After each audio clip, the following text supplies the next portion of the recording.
campus of North Idaho College and this evening's broadcast of the North Idaho College Public Forum. The crew is comprised of North Idaho College television students. Your moderator is North Idaho College political scientist Tony Stewart.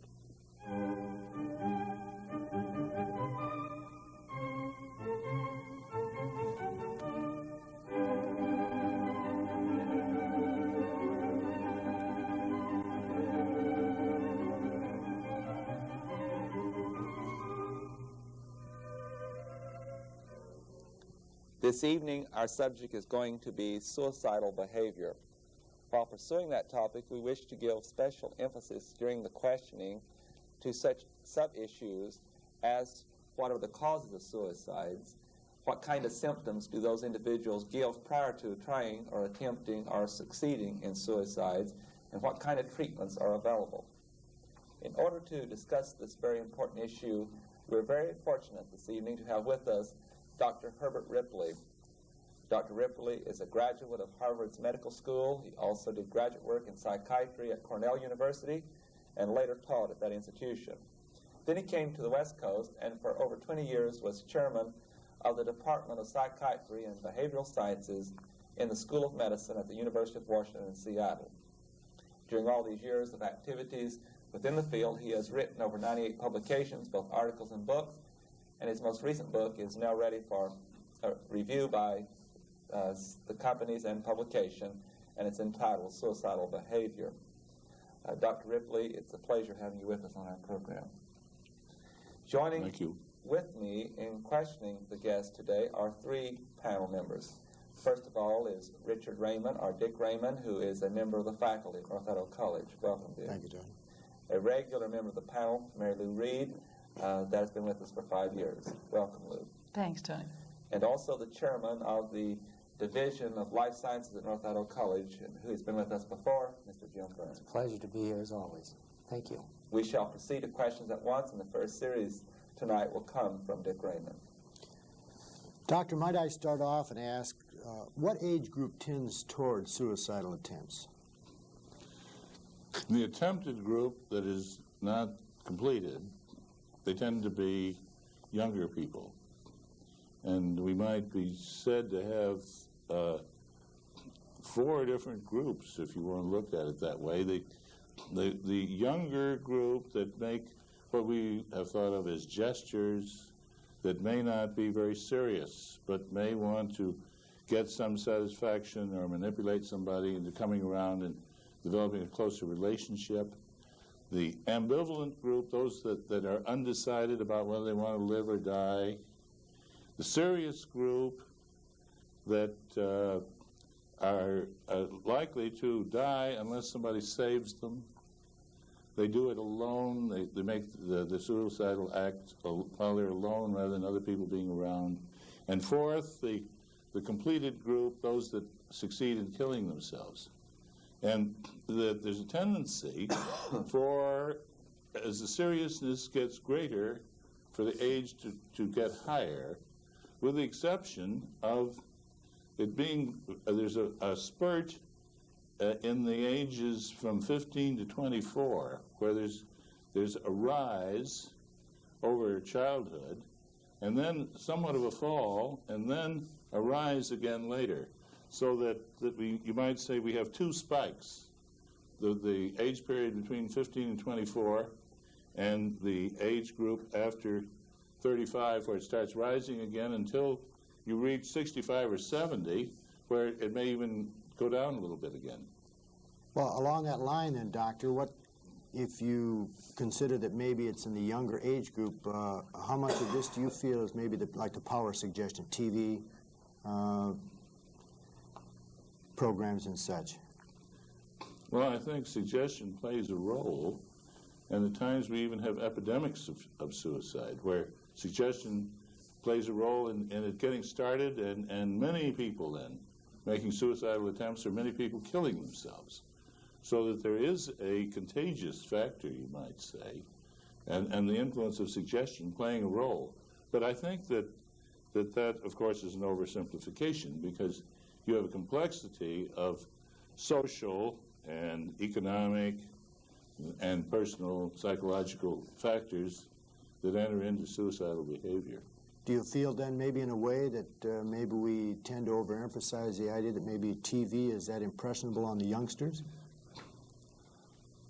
Well, I think that TV does exert an influence, but I haven't been impressed that it is playing too much of a role as far as suicidal behavior is concerned. It may be more potent in regard to other violent behavior than suicide.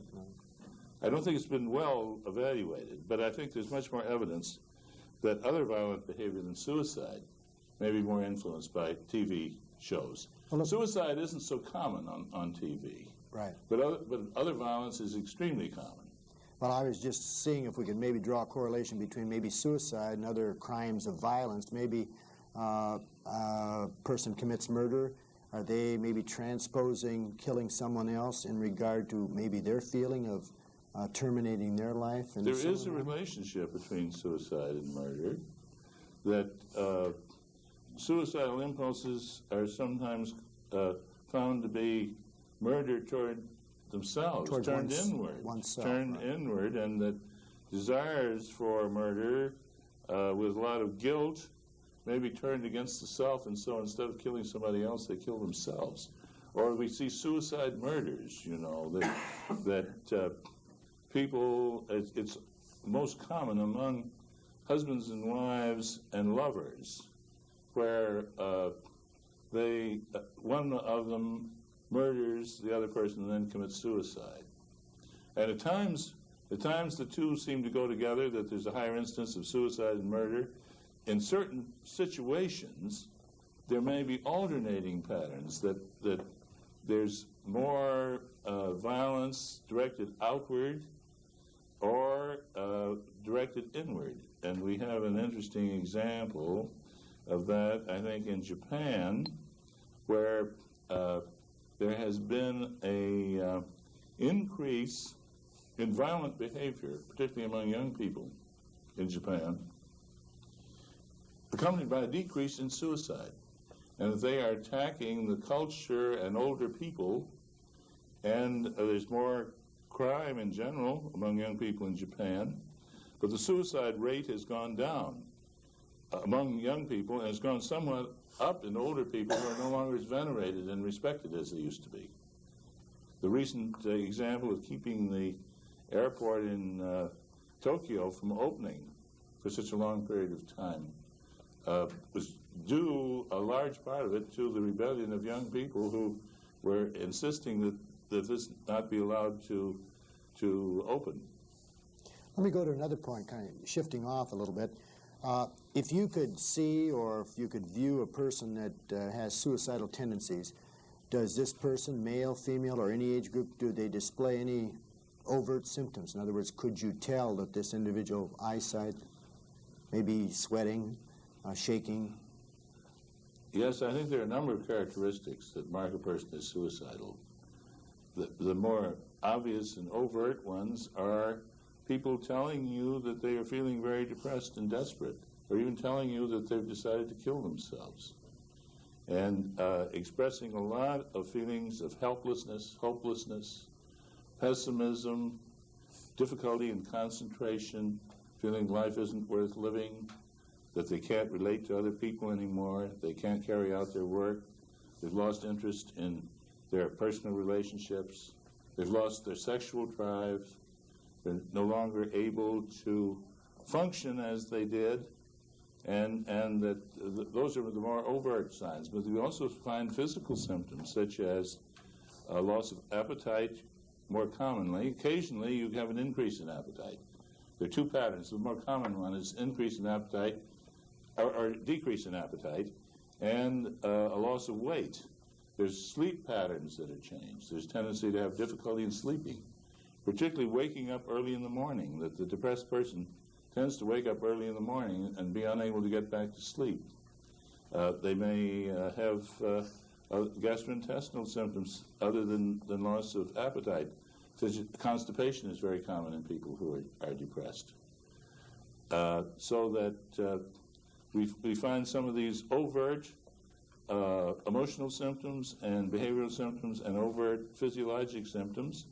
We often, though, also find more indirect symptoms, such as a person might find it difficult to talk about it and yet express suicidal ideation in a more indirect way through, for instance, taking some action, such as making a remark that I want to change my will and actually changing their wills,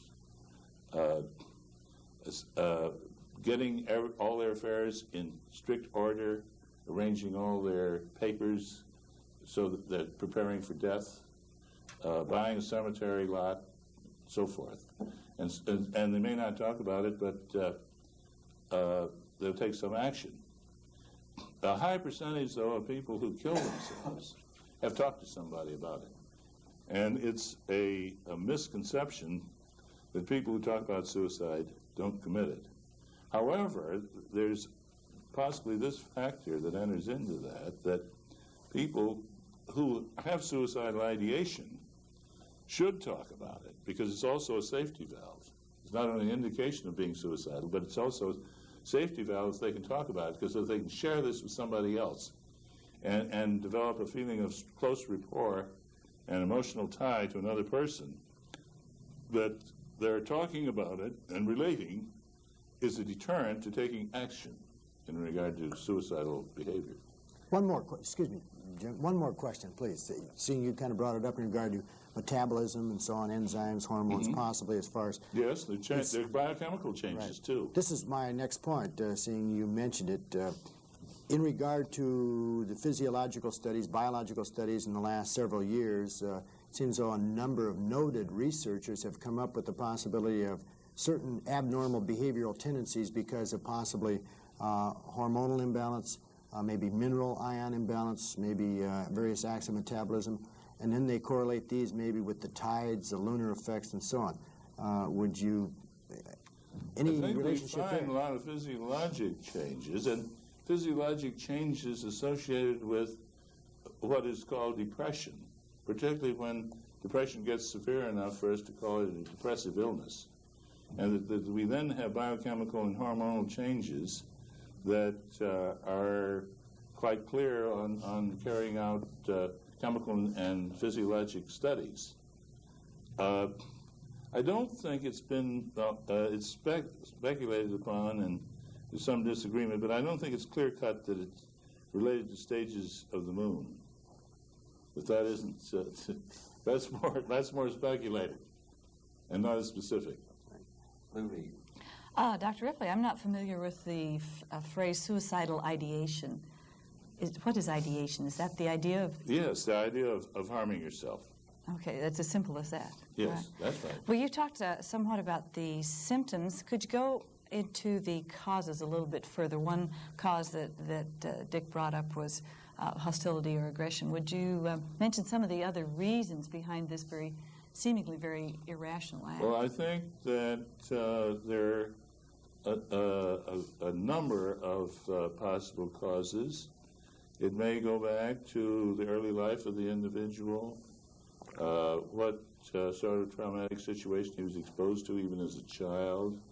It's found that suicidal behavior is particularly common in people who come from broken homes where they didn't have two loving parents around to give them emotional support, and that they may then as children even get some depression which can be more easily revived than a person who's never been depressed and has a background of solid security with other people, that he may be less apt to get depressed and suicidal than somebody who has had a traumatic early life.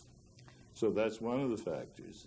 The question of success or failure and the demands that a parent puts on a child, that where there's a lot of pressure to succeed and be very highly successful, that tends to put a stress and strain on a person so that he then may take life more grimly, and any failure then, or what he considers a slight failure, may be very traumatic to him, and that they may demand of themselves, or even their parents may demand, that they get all A's in school, or else they're reprehensible characters.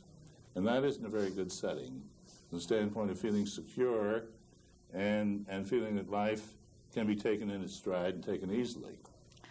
Well, do you feel that there really can't... You mentioned suicidal drive when you were talking to the students, and how do you characterize suicidal drive? Is this a strong death instinct? Is this what it evolves into being? Yes, I think it's very marked in some people.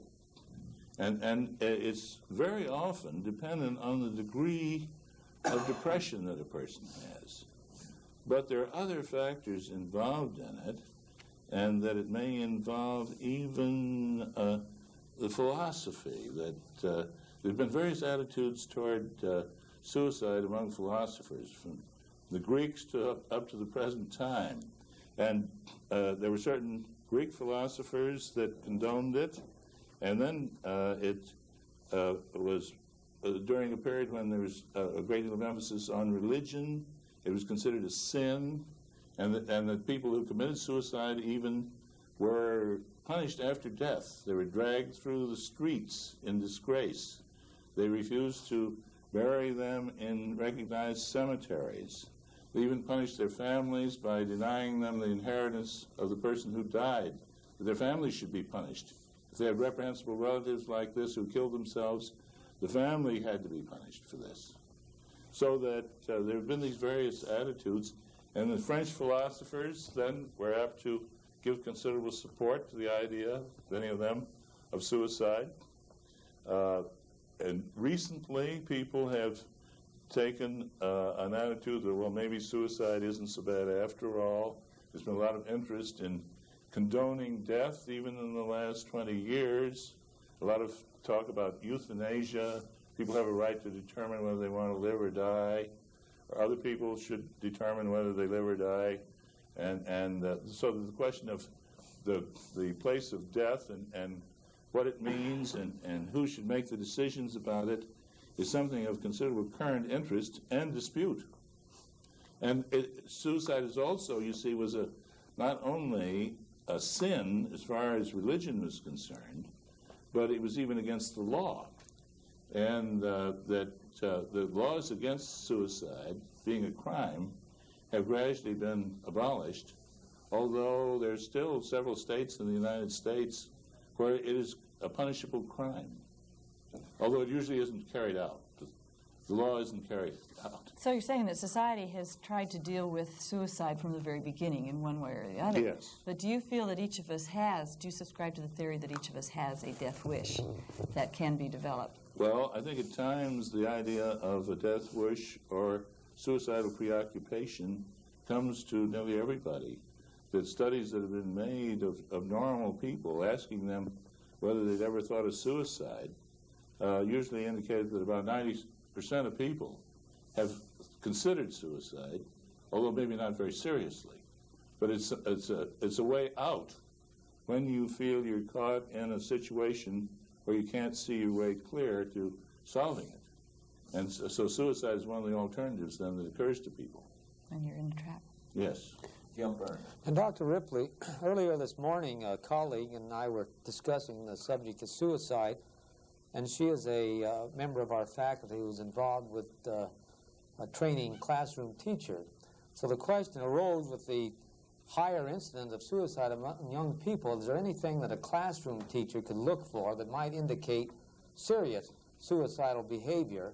And if this does show up, what could this classroom teacher do to immediately help the problem? I think one of the most marked features is inability to relate to the other children, and they tend to be isolated.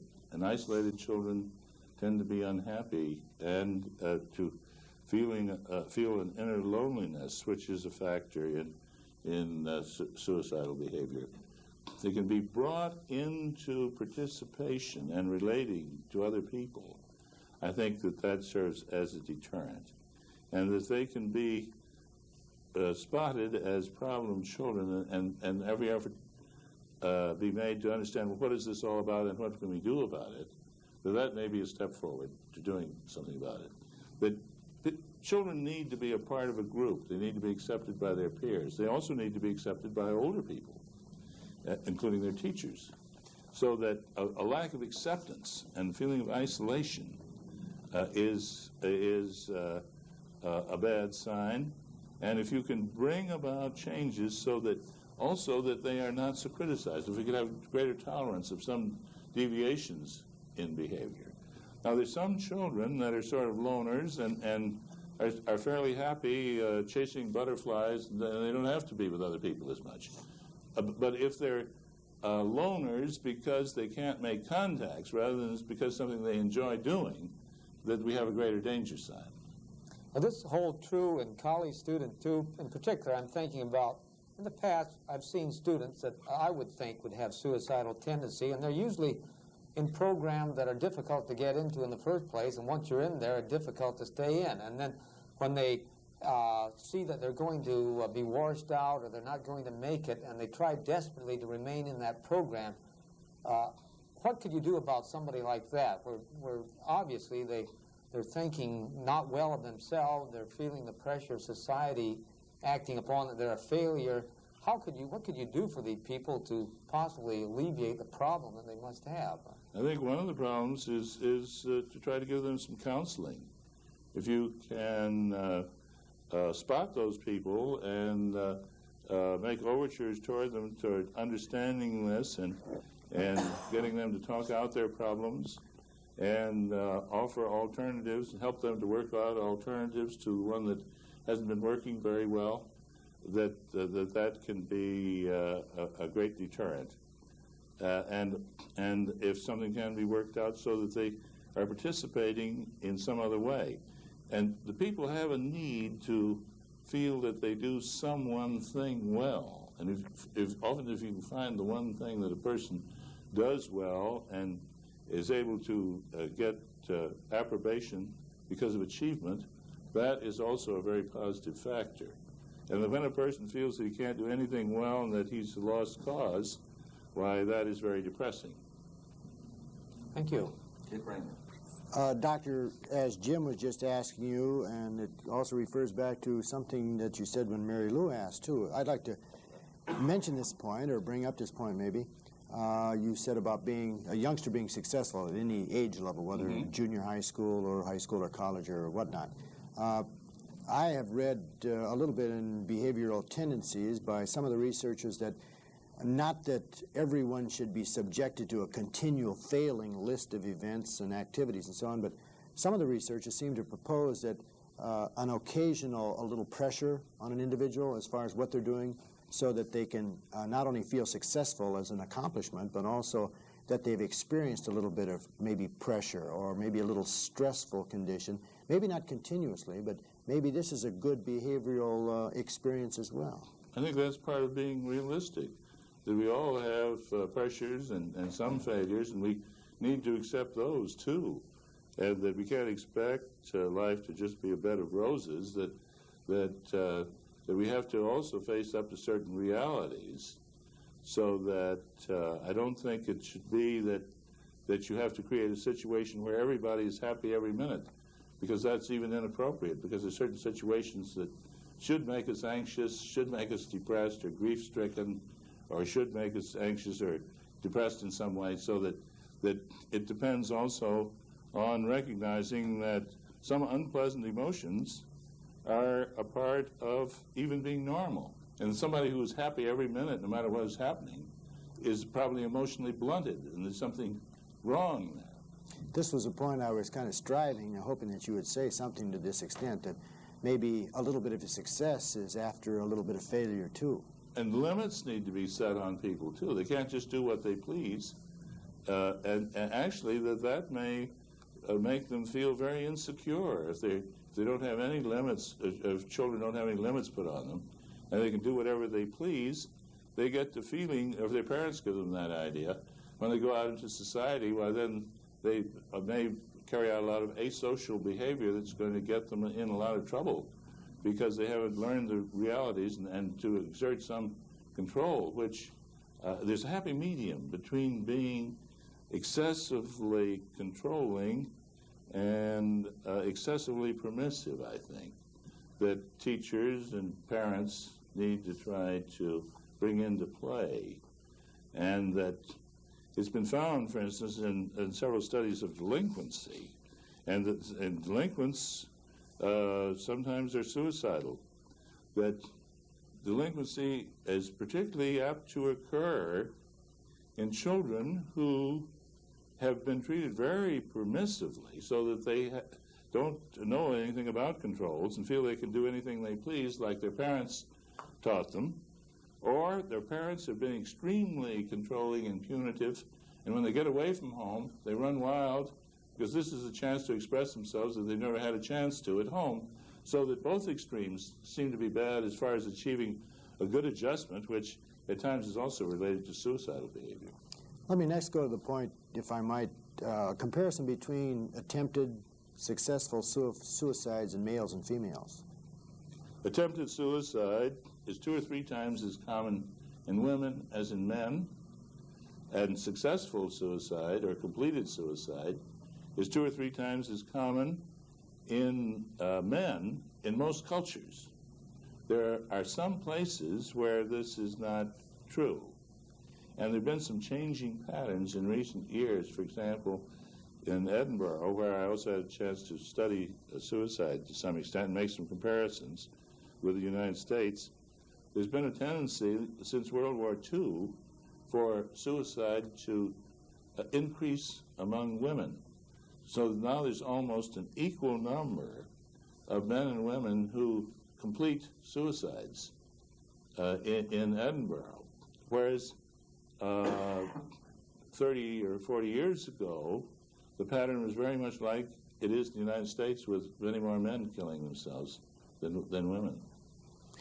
How many of these men might be associated with alcoholism?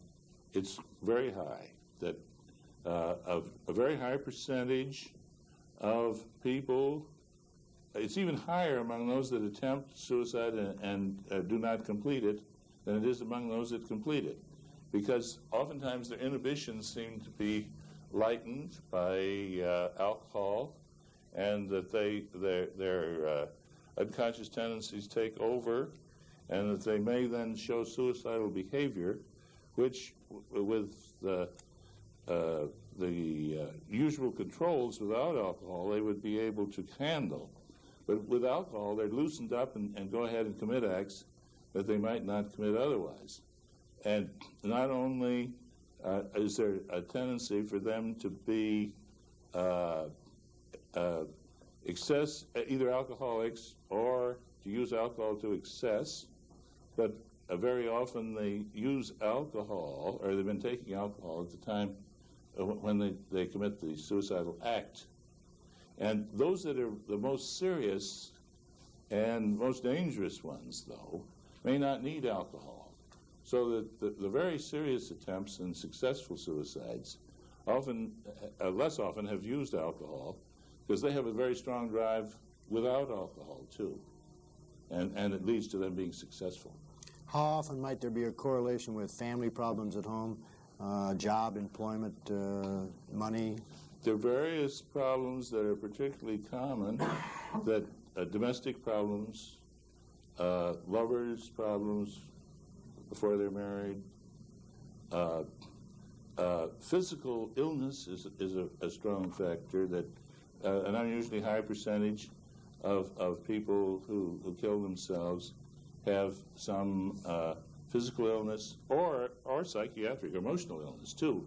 I mentioned that depression tends to be very common, so that people who are ill with one illness or another are dangerous, whereas those that are in robust physical and mental health are very much less likely to either make attempts or to actually kill themselves. Now, when you mentioned diseases, would these be cancer and so on, as Yes. compared to a disabling type, arms, legs, and so on? Well, no, any illness. The disability is also, a person might have some crippling disease that isn't endangering his life, and yet it changes his life situation very much, that he's no longer able to do what he had done before.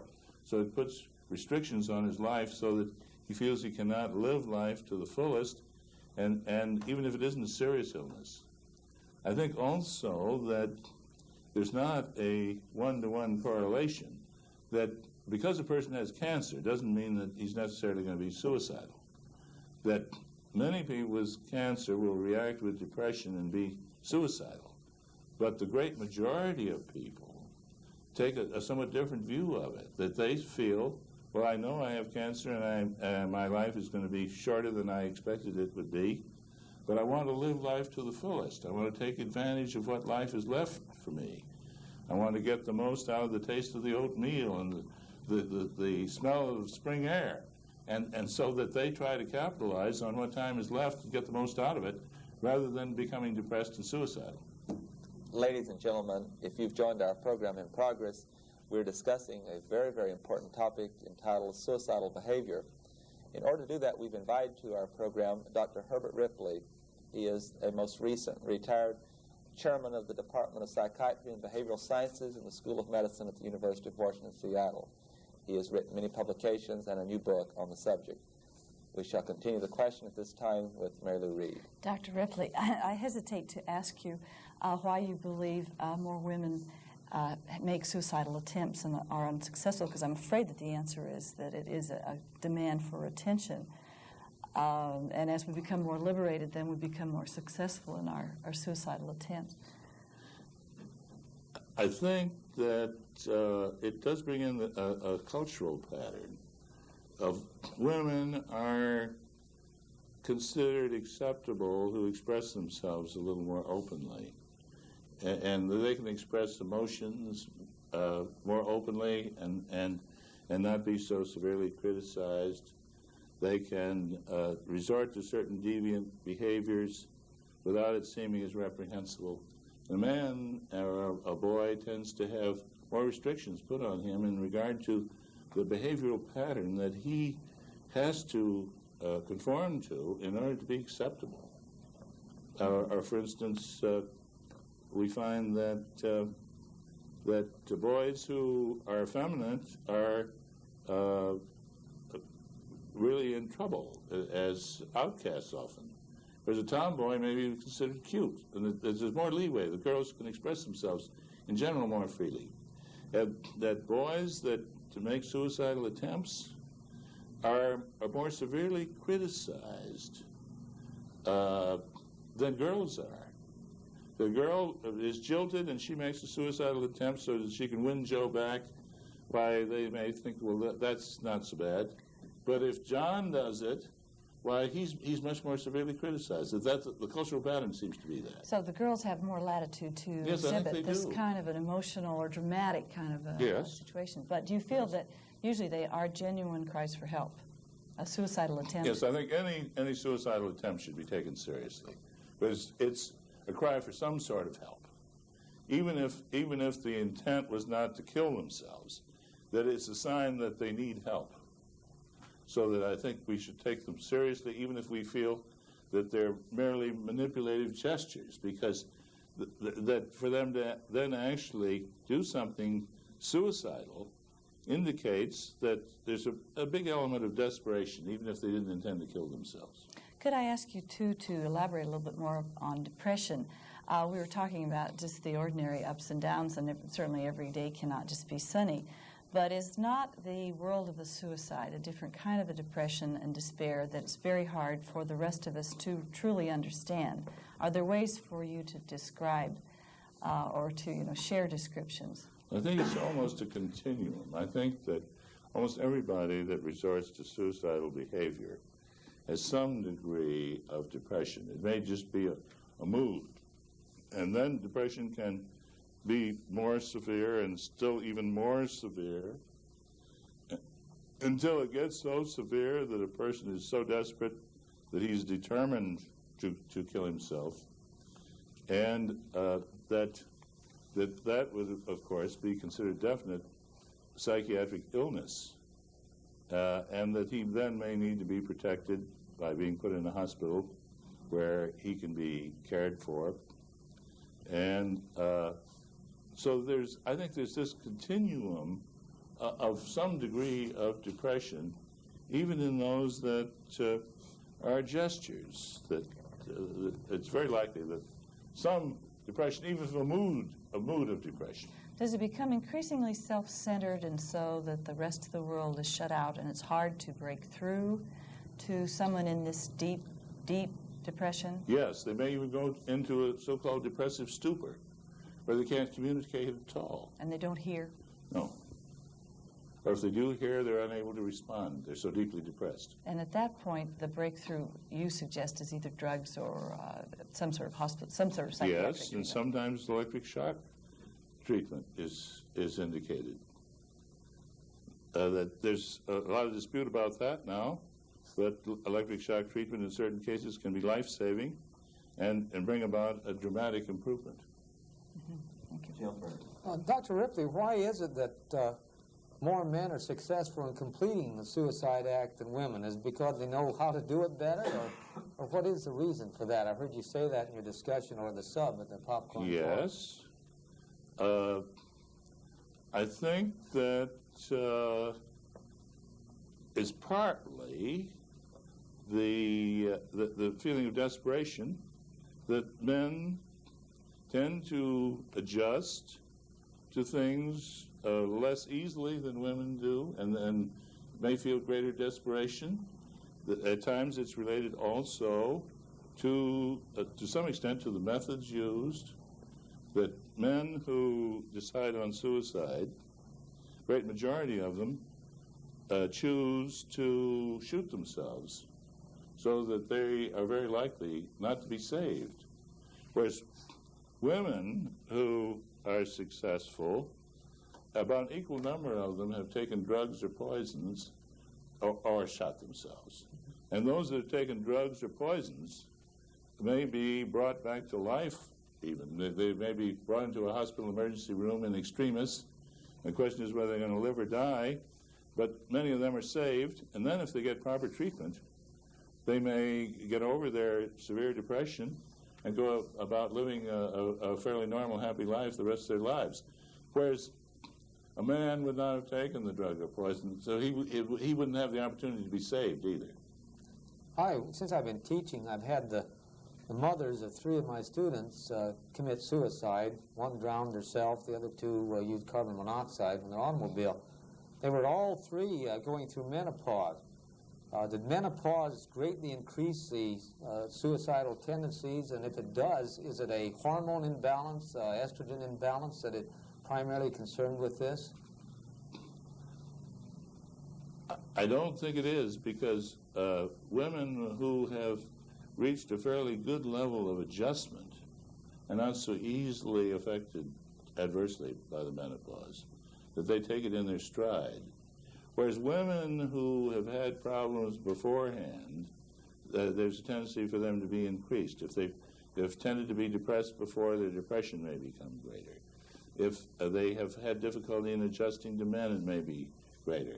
If they have not had children and have desired children, it marks the end of the time when it's possible that they might have children.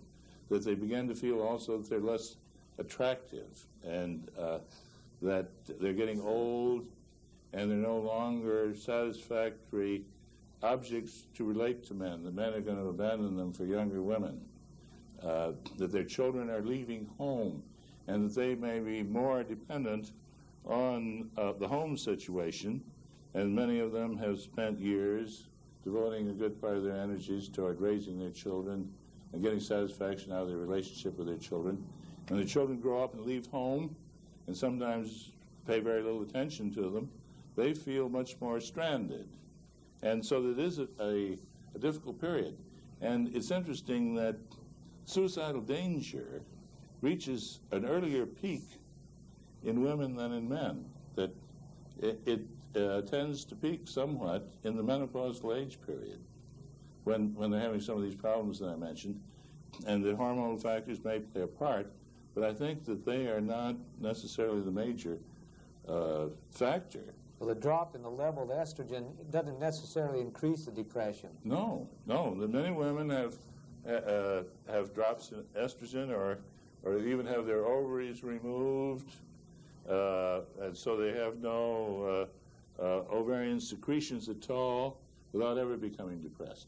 Well, if a woman was on estrogen therapy then during menopause, would that help any of the problems, or would it have no? It doesn't seem. What it does is there are certain vasomotor symptoms that go with a decrease in hormone levels.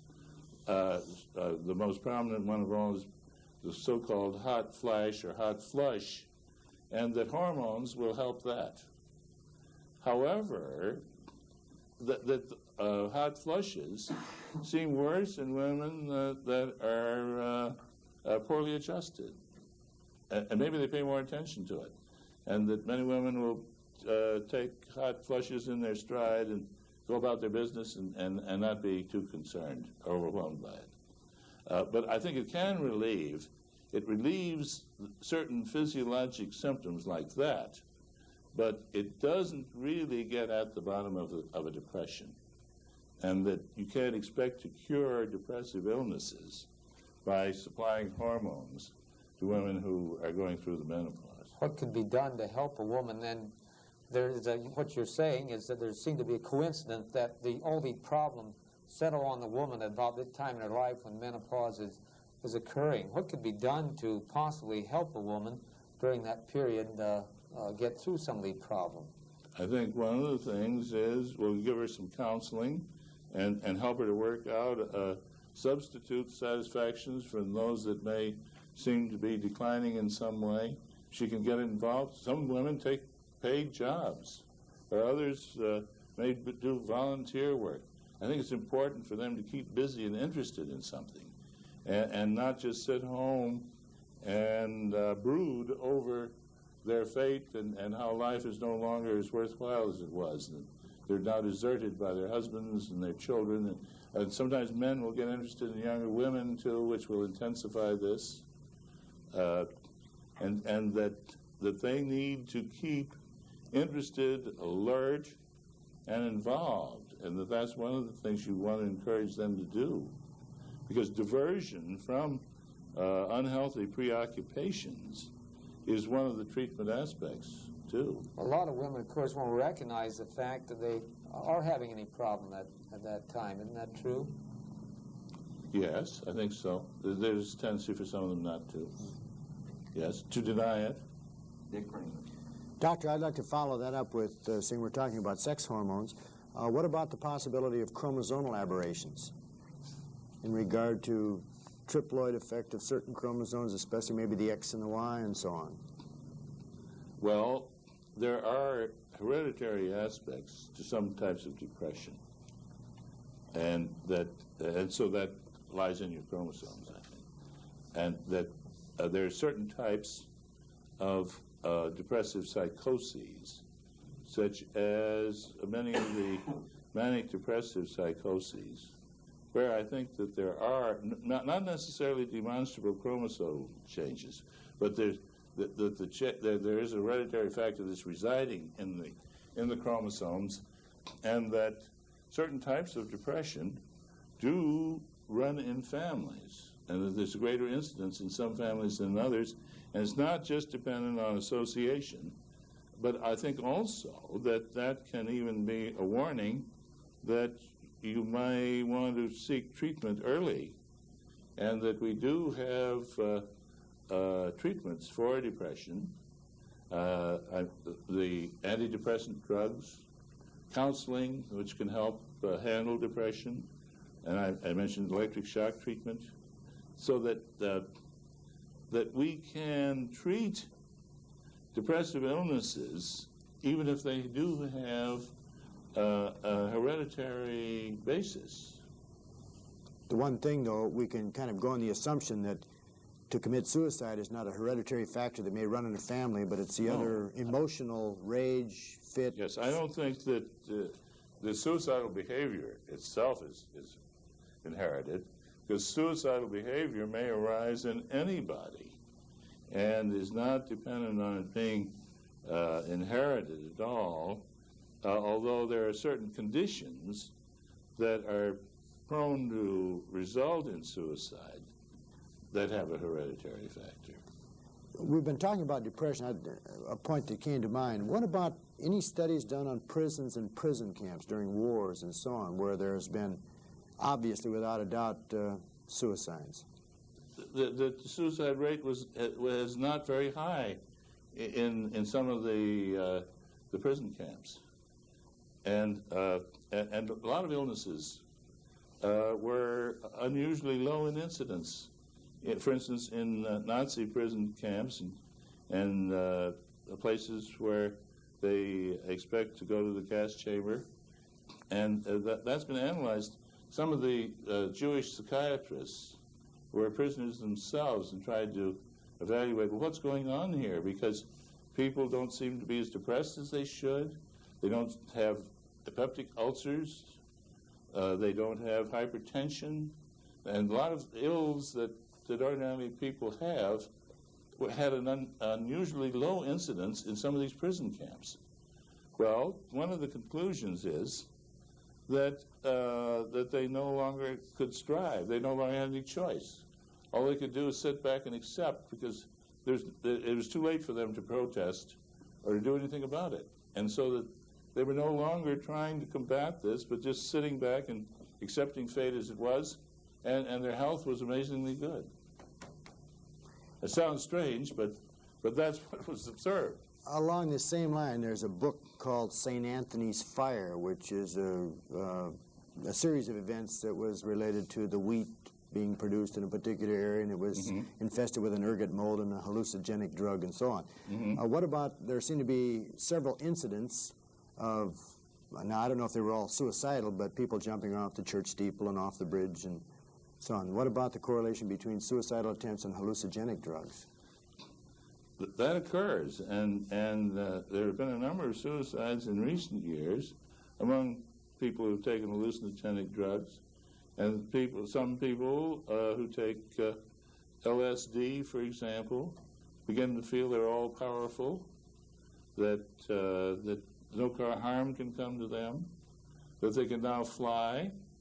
They jump out windows thinking they're like birds and can fly, and then, of course, fall to the ground dead. So that the distortion of reality that occurs may give them a false sense of security that enables them to feel they can do anything that they please, and then resort to dangerous behavior that kills them. So, Yes. There's sort of a moral question that comes up. Certainly at one point, why you mentioned that suicide was considered a sin, and now there are some more liberal views. What do you think of the argument that perhaps it's not correct and it's wrong to protect a person from his own tendencies? You mentioned that sometimes we might have to restrain someone and take them to a hospital. I have heard the argument made that this should be a choice that is up to the individual. I don't subscribe to that, because I think that that's assuming that a person is normal and can make a normal decision. Whereas if he is emotionally sick, he is not in a position to make a rational decision. And you see that many people that kill themselves, if they had been forced to take treatment, could have recovered from their illness and then led happy lives for many years. And so that you're saying that they have a right to do it, but their right then depends on accepting the fact that they have distorted thinking, and that they have a right then to act on their distorted thinking. Whereas my feeling would be that their distorted thinking should be treated so that they're saved from their illness by proper treatment. Would you make a different case for perhaps the older person who is in terrible pain, or who perhaps just really has given up the desire to live, and who you would not consider insane, but yes, has I other think that you may have to be a little more tolerant of that. But I mentioned that some old people with serious illnesses and hopeless illnesses even want to live and get something out of life. And recently there's been a lot of emphasis on the development of hospices that you probably have heard about, places where people that are old and sick and are going to die may even go to spend their last days. And if the atmosphere in those places is good and accepting, and that they mix freely and interchange ideas with other people who are dying, that the atmosphere becomes amazingly cheerful, and they don't want to die. And you're saying this offers a very positive and hopeful alternative to just giving up. Yes, yes. And so I think there may be some cases. I would not say that nobody has a right to kill himself if he wants to, but I think the great majority of them are not appropriate, because some intervention could be done that would enable them to live longer and enjoy life. Dr. Ripley, was there a higher incident rate of suicide during the Vietnam War? It was an unusual war, and if there did it seem to be higher among the soldiers in Vietnam, or possibly the potential soldier that would go into that war? The rate was not altered strikingly, and suicidal behavior tends to go down during times of war, both in the Army and in the civilian population.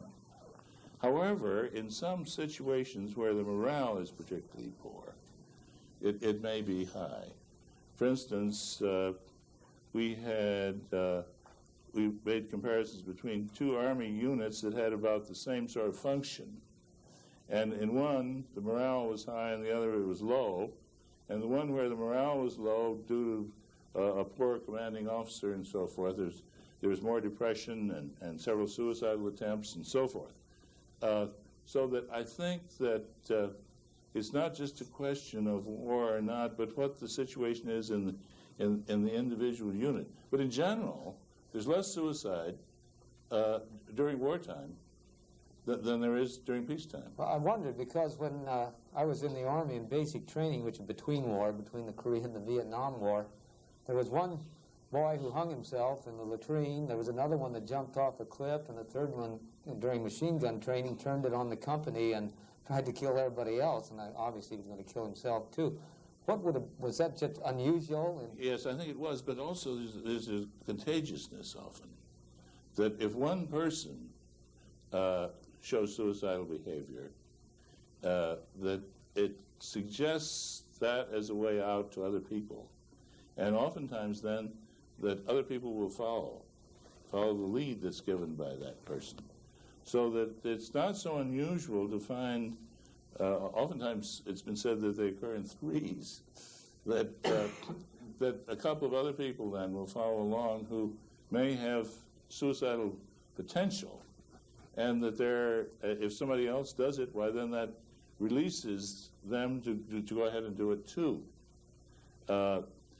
Also, sometimes they're not only successful ones, but there are some people that carry out somewhat suicidal behavior in order to escape the responsibilities of dangers of war. That you find soldiers that shoot themselves in the leg and things of that sort, so that they can no longer function in the Army, and they may tell you they wanted to die, but didn't get the gun up to the heart, and it went off and shot them in the leg or something of that sort, you see. And that their real motivation is to escape from the dangers of being killed maybe in combat. I have one other real quick question. Is this the reason the old people commit suicide, the killing themselves to join a loved one? Does that seem to be a very predominant reason in older people to commit suicide? It's more apt to be prominent in people who aren't so old. That in children who want to join their parents. But it does occur in older people too, who want to join their spouses, for example. But it's surprising how frequently that ideation occurs in younger people who are very attached to their mothers or fathers, and that the one person they've really related to in their lives has been a parent, and wanting to join the parent. Thank you. Dick Randall. What features, doctor, then do you recommend? I mean, if a person has tendencies of depression, would you recommend then to counteract this suicidal tendency, or acquaintances that maybe you're familiar with? I think there are a number of different ways of attacking it, and I think that in general, that maybe you want to give some professional attention to the person, and at least a professional evaluation, and that a doctor or some other person who is doing counseling can, with real dedication, can make a deep impression on the suicidal person, and that may not depend entirely on how well trained and qualified a person is. But, for instance, a general practitioner who isn't trained in psychiatry particularly, if he's a very dedicated doctor who is going to stick by his patients no matter what, that he may act as more of a deterrent than some more professionally qualified person who doesn't take the depth of interest. And if he says, if you feel like you're desperate, I'm always here to help you. If you feel desperate in the middle of the night, give me a call. And I think if you can talk to me about it, it may help you to overcome the acute depression that you may feel then. And this is difficult because taking care of suicidal people and the dangers that you fear about it, and losing your patients and so forth, don't make it the easiest thing to do to treat them. And everybody isn't qualified, who even is professionally trained in psychology or psychiatry. That it involves a tolerance and a supportive attitude that enables them to feel, I can help this person. I'm dedicated to helping him no matter what. Even if it's difficult for me, I'm going to do this.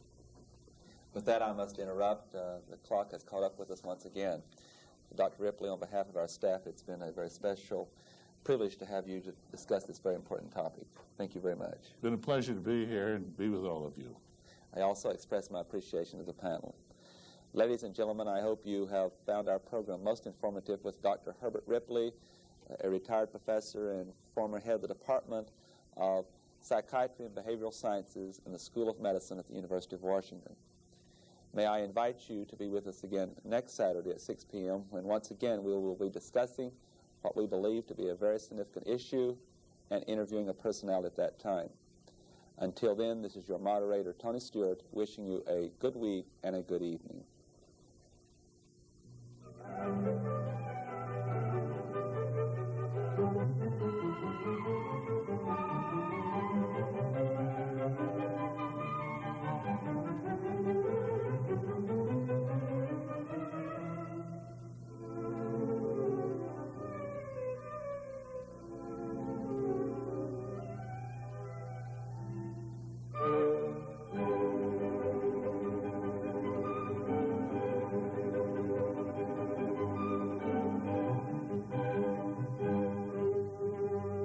The North Idaho College Public Forum can be seen at this same time each week over this station.